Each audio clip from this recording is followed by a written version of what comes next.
Madeleine Albright, the role of jewelry in politics first entered your life when you were very young. It involved a ring that became known as Tito's ring. Tell us that story. Well, what happened, my father was ambassador to Yugoslavia. I was 8 years old.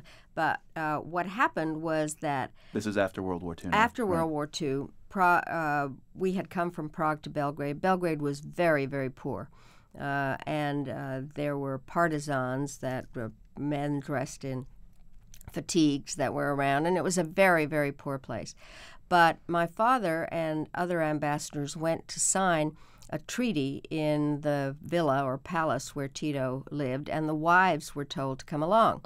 And so my mother was there, and while the men were signing the treaty, all of a sudden a partisan with a silver tray walked in, my mother tells this story, with three little boxes, velvet boxes, and rings for the wives, and each of them had the birthstone of the wife, and my mother was born in May. So there was this ring that has an emerald in the middle and 14 diamonds and pretty gaudy ring. And my mother showed it to my father, and you have to visualize how poor everything was and what had gone on during the war.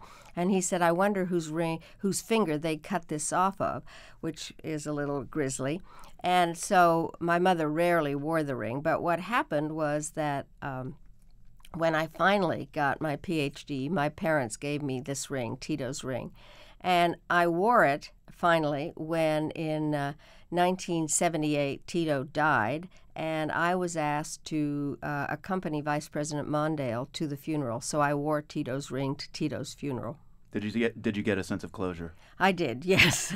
But I had so many stories about living in Yugoslavia because, you know, the little girl in the national costume who gives flowers at airports, that's what I used to do for a living.